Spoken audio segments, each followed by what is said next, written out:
이해훈 기획예산처 장관 후보자, 그동안 각종 논란 속에 결국에는 청문회가 이틀 뒤로 다가왔습니다. 관련 영상 보고 얘기 나눠보죠.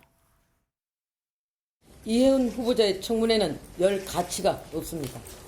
이 후보자는 검증이 아닌 수사 대상입니다. 청문회에 임하는 그런 지명자, 후보자의 자료 제출, 준비, 이런 모든 태도가 다 포함된다고 보고 국민께서 그런 부분까지 판단해 주시리라 그렇게 생각하고 어찌저찌 하다 일단 청문회 날까지 이제 이틀밖에 남지 않았는데 이미자 국회 재경위원장이 청문회를 열지 않겠다 또 이렇게 얘기를 했어요. 지금까지 어떻게든 합의가 돼서 날짜를 정한 거 아니었습니까? 근데 제 얘기는 저 얘기는 아마 안 하겠다는 뜻은 아니고 선언적인 의미 같아요. 그러니까 지금 자료 제출을 했는데 거의 안 온다는 거 아닙니까? 지금 주요 증인들도 거의 잘 합의가 안 돼요.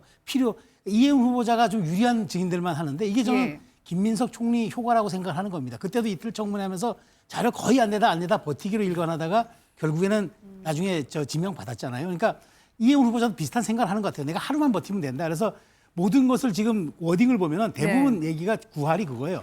청문회장에서 모든 걸 밝히겠다. 모든 걸 그때 얘기하겠다는데 그게 하루만 버티면 된다는 얘기잖아요. 그러니까 이미자 의원은 그런 식으로 통과 의뢰할 거면 우리가 왜 들러리 서주느냐.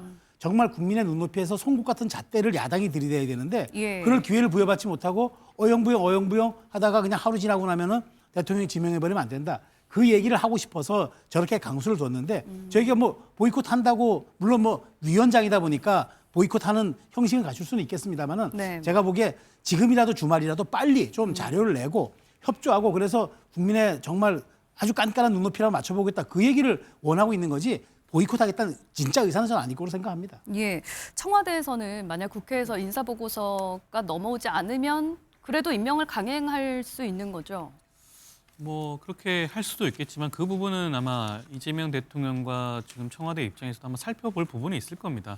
인사청문회가 제대로 이루어지지 않은 그 경위에서 어떠한 책임이 있는 것인지 이해훈 후보자가 적극적으로 자료 제출을 하지 않은 것이 사실인지 이런 여러 부분들에 대해서 아마 살펴볼 수밖에 없을 것이고요. 그리고 충분한 소명도 인사청문회가 아니라고 하더라도 할 필요성은 반드시 있다는 말씀을 좀 드리고 싶습니다. 지금 국민의힘 측에서는 자료 제출이 되지 않으니까 인사청문을 하지 않겠다라고 하는데 인사청문을 통해서 그런 부분들을 지적을 해야 되는 거 아니겠습니까? 국민들이 궁금해하는 부분도 인사청문을 통해서 지적을 해야 되는 겁니다. 수사가 필요하다고 했는데 수사는 수사대로 하는 것이고요. 검증은 검증대로 하는 것입니다. 국회가 지금 당장 해야 될 것은 여야 합의로 정해져 있는 인사청문회를 그대로 진행을 하고요. 그 과정에서 이해훈 후보자의 부족한 부분들을 지적을 하는 것이 오히려 타당하지 않을까 싶습니다.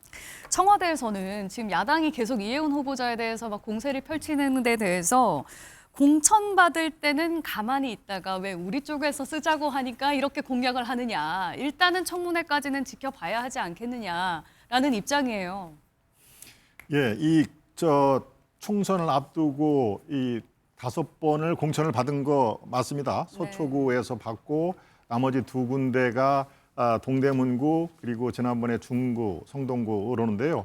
저도 지난 총선에 출마를 해서 검증을 받았습니다마는 이렇게까지 심도 있게 검증을 할 수 있는 구조가 못 됩니다. 그러니까 5번의 총선 출마할 때는 가만히 있고 왜 지금이야 그렇습니다.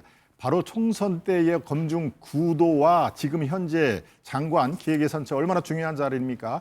이거의 검증은 잣대와 기준과 강도가 다 다릅니다. 그러니까 그 말은 일부분은 맞지만 왜 통칭 검증이니까요. 자세히 들여다보면은 구도 자체가 다르다. 그런 의미에서 이 잣대 문제가 분명히 있다라는 말씀을 해드립니다. 예, 마지막으로 한 말씀.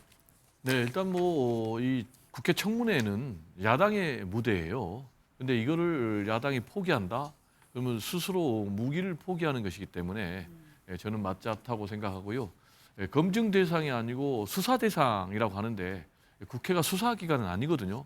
국회는 이제 검증하는 곳이기 때문에 청문회를 통해서 특히 선거 검증, 현미경 검증을 통해서 철저하게 검증을 해줘야 된다. 그래서 이 국회의 검증 과정을 거쳐서 부적격한 인사라면 그걸 국민들께 입증을 하고 그러면은 결국 자진 사퇴할 것이다. 저는 이렇게까지 생각을 합니다. 자, 토요와이드 저희가 준비한 소식은 여기까지입니다. 함께해 주신 여러분 고맙습니다.